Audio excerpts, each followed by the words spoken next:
రాత్రి చూడండి ఫోన్ మొత్తం పగల విజువల్స్లో దాదాపు ఆ డబ్బులు పంచుతున్న సమాచారంతో అశోక్ ఎవరైతే స్వతంత్ర అభ్యర్థి ఉన్నారో ఆ ప్రాంతానికి ఆ ఫంక్షన్కి వెళ్ళినందుకు అశోక్ గారి మీద దాడి చేశారని చెప్పేసి స్వయంగా అశోక్ గారు చూపిస్తున్నారు. ఇదే విజువల్ సేమ్ పోలీస్ స్టేషన్ ముందర కూర్చొని కూడా అశోక్ గారు ధర్నా చేసిన సిచ్యువేషన్ నెలకొంది.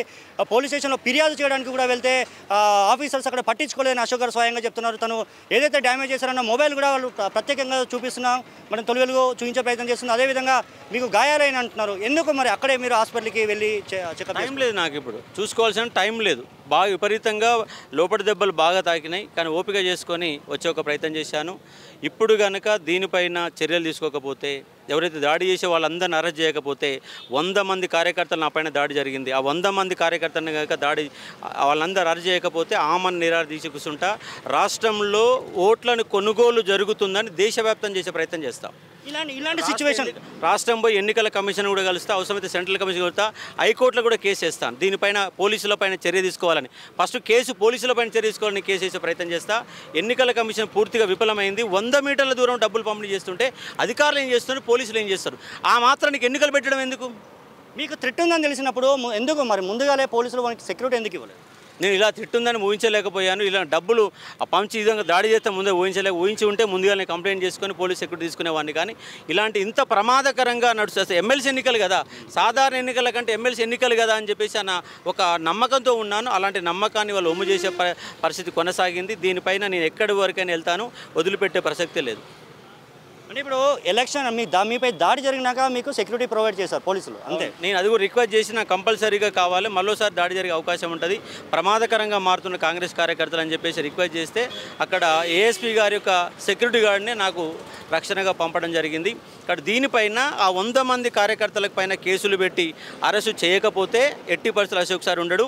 అవసరమైతే ఆమరణ నిరాహార దీక్ష దిగుతాను. ఎందుకంటే రాష్ట్రంలో డబ్బుల ప్రభావం ఎలా జరుగుతుందో ఇది రాష్ట్ర వ్యాప్తం చేసే ప్రయత్నం చేస్తాను. సార్ మీ దగ్గర విజువల్స్ ఉన్నాయా? మీరు అక్కడ అంటే వాళ్ళు డబ్బులు పంచుతున్నారు, ఫోన్ లాక్కున్నారు, ఫోన్ మొత్తం ఫార్మాట్ చేశారు. ఫోన్లో ఏమీ లేదు, ఇప్పుడు మొత్తం ఫార్మాట్.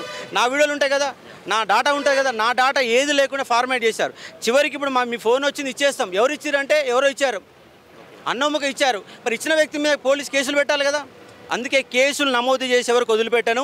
రాష్ట్ర వికాస్ రాజు గారి సార్ని కూడా కలుస్తాను, కంప్లైంట్ చేస్తాను.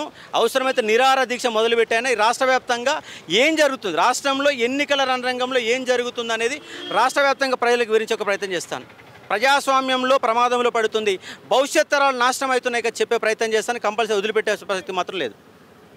ఓకే, అంటే ఇప్పుడు ఇలాంటి సిచ్యువేషన్స్ అంటే పునరావృతం దాదాపు మనం అభ్యర్థులు ఏదైతే కండువాలు కప్పుకొని ప్రచారం చేసి అదేవిధంగా మామూలు అసెంబ్లీ ఎలక్షన్లో చూసాం, అదేవిధంగా లోక్సభ ఎలక్షన్లో చూసాం. ఎందుకో ఎలాంటి బీఫామ్ లేని ఎలక్షన్లో ఇలాంటి సిచ్యువేషన్ మొత్తం ఎన్నికలని మొత్తంగా కొనుగోలు చేస్తున్నారు.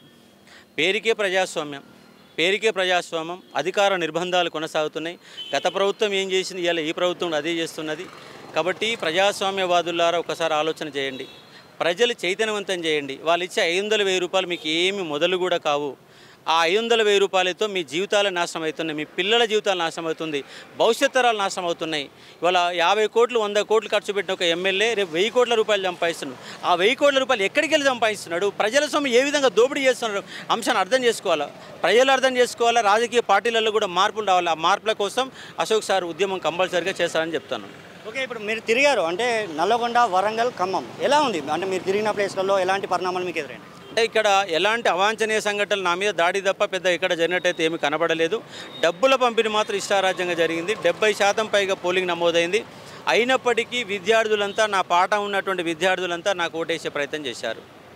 ఆ ఓటేశారని చెప్పేసి భావిస్తూ ఉన్నాను. ఇది జరిగినటువంటి సంఘటన. ఫైనల్గా ఏం చెప్తారు సార్? ఫైనల్గా ఏం చెప్పాలంటే ఒకటే, ప్రజాస్వామ్యాన్ని కాపాడండి, ఓటుకు అమ్ముడు పోవద్దని రిక్వెస్ట్ చేస్తా ఉన్నాను నేను. అసలైన తొలి వెలుగు. ఫాలో వాట్సాప్ @తొలి వెలుగు official.